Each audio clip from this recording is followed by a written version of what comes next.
Tyson Fury can do everything Usyk does, but he's a bigger version of him. Usyk may have a bit of smooth about his work, but a good bit big and all. I think he's one of the best heavyweights of all time, and his movement is so different. One of the things that was interesting, where they were talking. It's a lot of movement, tying him up. But the problem doing that against a volume puncher is, you've got to do a little bit more than just moving. So he may have to switch up his game plan at times because Usyk has the ability to do that and does it very well during a. Tyson Fury has always been called one of the most versatile heavyweights in boxing. He can move like a smaller man, adapt his style, and bring both skill and size to the table. But Oleksander Usyk has already shown, not once but twice, that skill can beat size when executed with brilliance. Johnny Nelson warned Usyk about facing Fury again. Yet the truth is Usyk has already solved the Fury puzzle. The mind games didn't work, the rough tactics didn't work, and mentally, Usyk has proven he's on another level. Tyson Fury, he knows every angle of fighting, to box, to bash, to box dirty, to box clean, to psychologically get into a man a long time before the fight starts. But I don't doubt Tyson Fury. Joe Rogan sees Fury as a man on a mission for the third fight, a focused assassin. But he's quick to remind everyone that Usyk is perhaps the slickest heavyweight of all time. In Rogan's words, slick beats savage every single time. Probably eating him up, probably drives him nuts, and I bet you'll see an entirely different Tyson Fury in this next fight. In this next fight, you will see a focused fucking assassin. Yes. But he's fighting the craftiest heavyweight maybe of all time. Yeah. Usyk is so slick. Dave Allen doesn't hesitate when asked who's the best heavyweight of this generation. To him, it's Usyk, Fury twice, Joshua twice, cruiserweight undisputed. No excuses, no controversies, just dominance. He even calls out Daniel Dubois for a poor performance, making it clear that Usyk's achievements speak for themselves. He's the best of our generation by far. He has to be. He's beat everybody. He's literally beat everybody. You could say he's not beat Wiley. You could say it's Thomas, Sultan, Parker. He's beat everybody.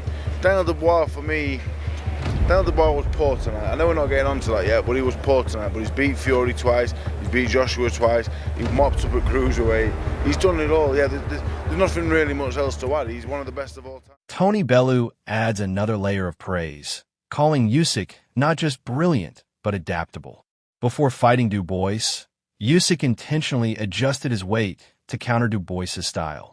That level of tactical planning is rare, and Bellew believes it's why no one will beat Usyk anytime soon. In his most recent outing, Usyk looked sharper than ever. After two grueling fights with Fury, there were questions about age and wear. He answered them all in bold, making what should have been a tough fight look like routine work.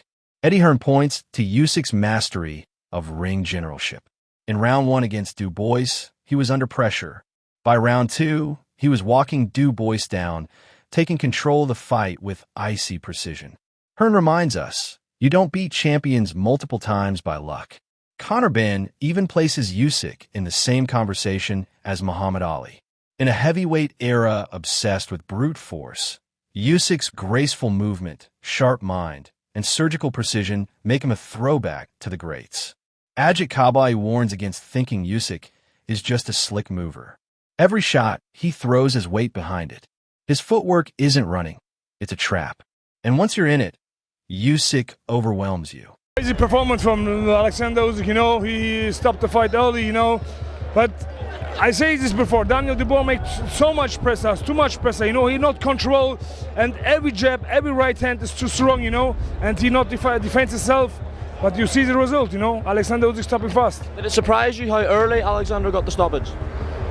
Yes, before the fight, I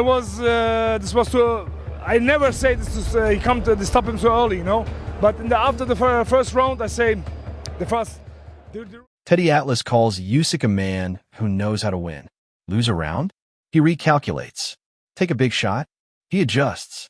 Atlas emphasizes that this isn't about raw power. It's about fight IQ that borders on genius. Lennox Lewis says the trilogy will be decided in the mind. At the elite level, brains beat brawn.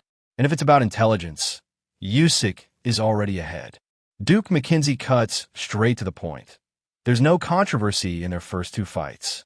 The judges all saw Usyk as the winner. Fury can talk about adjustments, but the reality is Usyk has his number. And yet, Fury keeps claiming victory, something McKenzie calls pure delusion. The second fight was a unanimous decision. No ifs, no buts. Accept defeat and move on. Now we arrive at the third chapter. This isn't just a fight, it's the battle for legacy. If Fury wins, the rivalry is reborn. If Usyk wins, the debate is over forever. Oleksander Usyk has got Tyson Fury's number because he's beaten him twice. The powers that be, we're talking about the ringside judges, they don't make things up. You know, they allegedly got the best of the best to referee and to judge that fight. So 3 judges, one can't get it wrong, one could possibly get it wrong, but the other 2 didn't. And it was the second fight was a unanimous decision. So for me, one man is calm, composed, and proven. The other is desperate, dangerous, and unpredictable. This fight will define them both. And when the bell rings, all the talk, the mind games, and the excuses won't matter. The only thing that will count is who leaves the ring with their hand raised for the final time.